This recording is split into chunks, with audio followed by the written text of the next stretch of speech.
Hi everyone, welcome to my channel. My name is Connor Keys. This morning was a morning of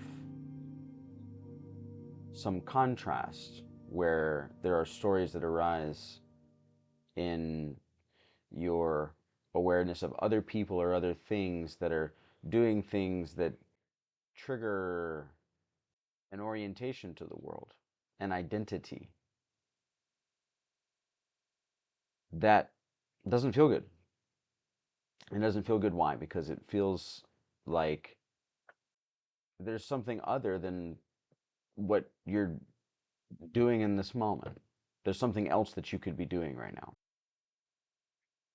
And the phrase that's landed on me in regards to this is when you know that fear is fear, and when you know that resistance is resistance, then you are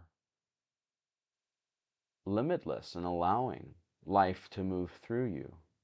This kind of ideal expression, ideal self expression that each of us are called to because we are just an expression of life. There's something divine going on here. And to see, to have perceptions of things in the world that you feel could in any way inhibit you or limit you, that is the falsehood here. So when you know that you know, well, how do you know that you know? You just do. Well, how is that? Well, it just is. Well,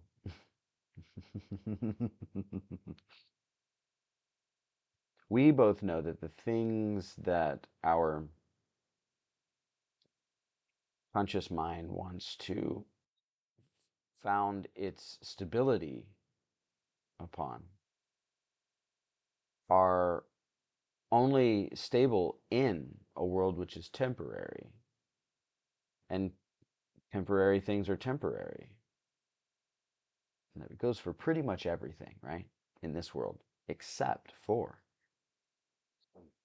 this, except for our awareness of self, of being, and of life. What's the relationship between life and that emergent unfolding that we each feel as equally present in this moment as in any other moment? What is that? Yesterday it landed on me that there's only one moment in which action is even possible. There's only one moment, yes. And if all action is only possible in the moment in which you find yourself, well, then action that's projected into the future, into the past, is awfully irrelevant to even living your ideal life. What does your ideal self want to do now? What is it that is moving through you in this moment as an expression of life? There's fear, there's smallness, there's resistance. Why?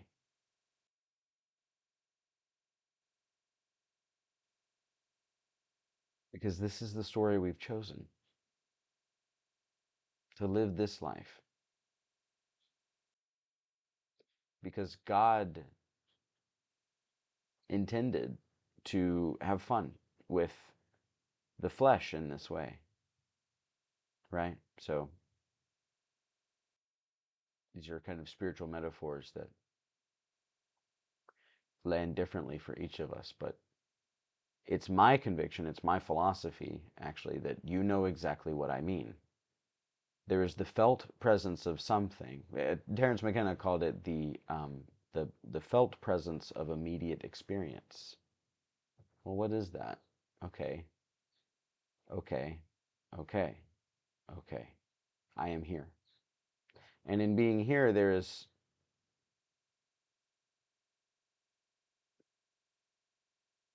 everything, right? People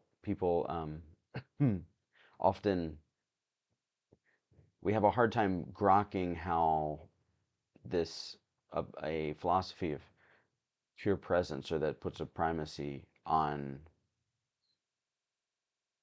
non-action before action, and that the non-action that you're achieving is actually in service of, or excuse me, the action that you're achieving is in service of reaching a place of non-action. So what you're doing is you're attending to the possibility of an effortless life,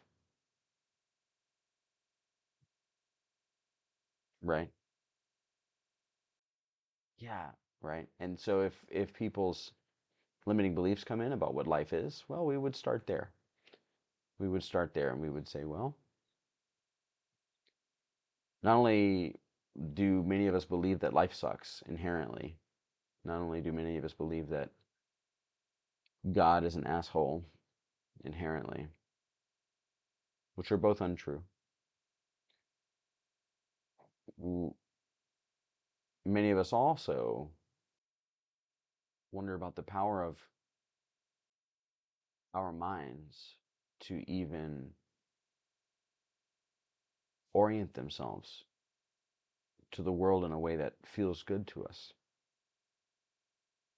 But how do I change my beliefs? But how do I just change my beliefs, right? Well, this is where a a model or an understanding or something which I feel is very, very intuitive comes into play. And that is asking ourselves what is really true. And in relation to that, what is the role of the conscious mind in that story? What is the conscious mind doing for us? The conscious mind asks how. The conscious mind asks who, what, where, when, why, right? And there's a deeper part of us which actually just knows, which actually just feels, which actually just is, which actually just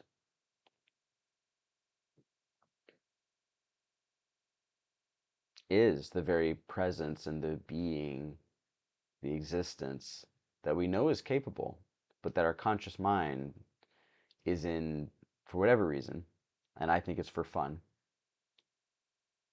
I talk about that in my book. The conscious mind just seems to be in a kind of polar opposition to that knowing.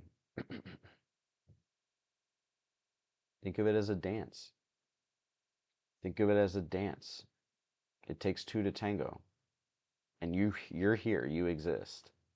You exist. Right? I mean, you do, don't you? Right? Or at least you think you do. That's enough. That's plenty, actually. In fact, that's actually all you'll ever get. Is thinking you exist. Good. Good. Let us be reminded of that fact and allow that fact to turn in on itself as an awareness of something going on here other than what our senses tell us. The solidity of the world, the certainty of facts. There's something else going on here. So when I orient myself to the world in that way, well, what about when contrast arises? What about when there are stories that emerge from us that we've inherited that don't feel good? Okay, okay. I've talked about this. We've all talked about this. We all know. We all actually know the answer to this. The answer to this is presence and trust, faith, hope, desire, mm, allowing, surrender. I can use more words. It's still only one thing. It's presence with that. It's attending to that. Let that be the action. Let fear be fear. Let resistance be resistance. And know who you are.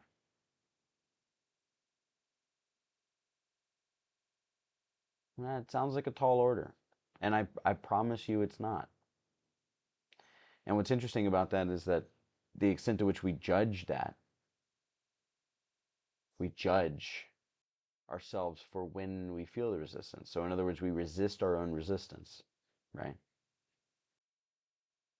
I've been saying a lot lately that Laura Rose Gage's teacher, Thea Elijah, says if you've identified something like that in yourself, right? Uh, some story or some contrast. If you want it to last forever, judge it. You want to keep it right where it is, judge it. There's something else going on here. There's something else going on here. And that emergent unfolding of life is all that life itself and all consciousness or anything would ever ask us to point our sails in the direction of, to attend to embody, to become more like it in its own authentic expression, and in so doing, become more authentically what it is that life has called us to be, even in our seeming individuality.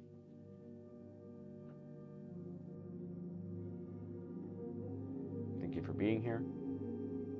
Again, my name is Connor Keys. To learn more about me, go to connorkeys.com.